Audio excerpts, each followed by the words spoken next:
Welcome to this clinical insight. This one we're discussing cold and flu season, which is kind of ironic coming from a guy that is finally just getting over a cold. But we thought we'd give our tips and some ideas that we've come across just in our time dealing with it and dealing with athletes with them. Some of these may not be super groundbreaking, but we think it's important nonetheless. So the first one, I always joke with people on this, but I think it's very true, is you don't necessarily get a cold from being cold. So when you go outside and it's cold and you may not have everything on that you need, like that doesn't make you sick. You get it from a virus. But that being said, obviously being out in the cold can depress your immune system, which is why bundling up is typically a good idea. So going into some stuff, just basic lifestyle things, like they seem obvious, but they're hard to do when you're not feeling well. But hydration is paramount. Like you have to keep enough fluid going through your body to allow it to have the ability to help dealing with all the stuff that the virus brings in that you've got to get rid of. I know it's not always the easiest way to do it, but find something you like to drink. Water's obviously great, but if you can put it in, via tea or some other different ways, the hydration is super important. So make sure that you keep up with that. Same thing with calories and eating. Might not be what you want to do, but again, your body's working really hard to fight off what's coming to you, and in order to do so, it needs those calories in order to make it as easy as a process as possible.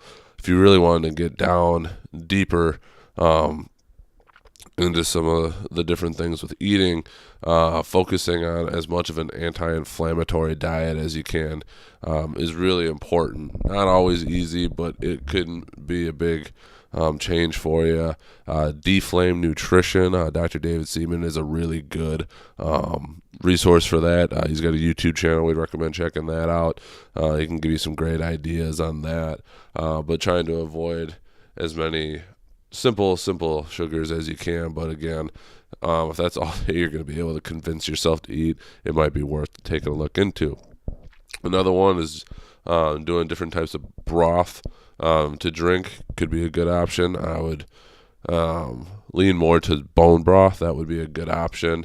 Just warming it up. A lot of good healthy nutrients and vitamins and minerals in that, which would be really good for your body to have just as it's continuing to gear up to fight off this. And then the other one is sleep. Let your body recover. Give it a chance to recover. Stay a little low key.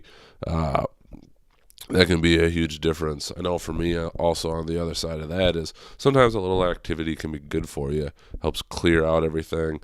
Make sure that your body's still functioning. But for me, it's always kind of getting through that first couple days where you're really feeling not good at all.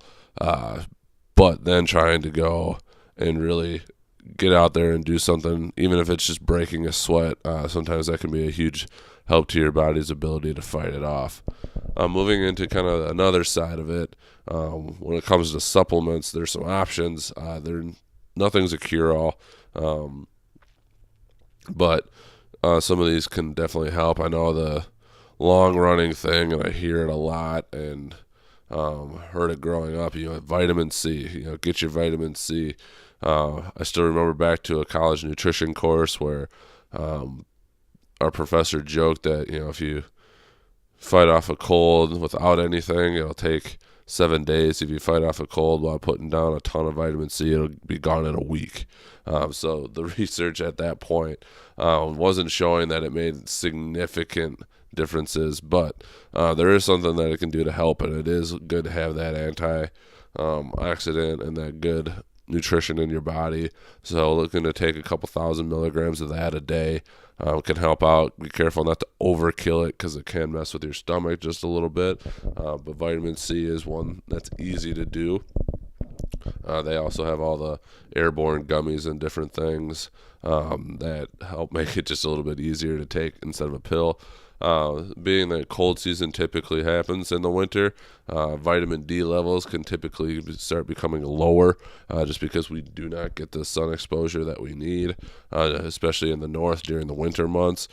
So looking at a vitamin D supplement, again, just kind of a antioxidant, but just to help your body run and manage itself really well is a good option. The recommendations on that kind of go up and down, but anywhere from 400 up to about 5,000 a day, kind of depending on body size. That would be one that would be worth getting checked out via blood test, but that would be somewhere in there, maybe shooting for a couple thousand IUs would be good.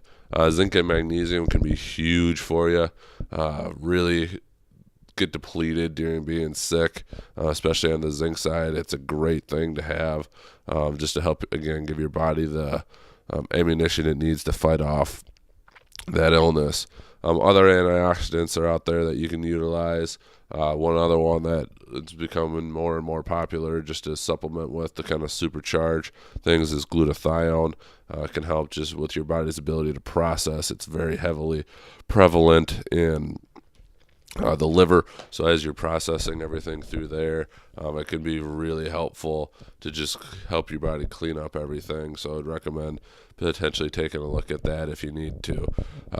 So in this whole thing, we didn't necessarily talk about any specific medications, and it's not that we're against medication, because believe me, fighting through this one, we've definitely taken some to help get there, but making sure that you're not just relying on that, and you're really trying to help set your body up as well as you can to help deal with what your illness is. So highly recommend doing all the other things along with whatever you might need to decongest yourself. And then, as always, if things really aren't going well, seek medical help. For me personally on this one, it felt like a cold, but the throat part of it seemed like it was more intense than it ever is. So seeing our good friend, Dr. Erickson, the odds of me having strep throat were pretty good. So we had to do something to take care of that, and thankfully that's helped out quite a bit. So we get the irony of telling you about how to deal with a cold from a guy with a cold, but we're trying to fight it off as quickly as we can too. So with that, stay healthy, take care of your body, try and work on it from the preventative side, which can be huge. And all that being said, we hope everybody has a healthy and happy holiday, and we look forward to seeing what 2018 brings us. Happy holidays, everyone.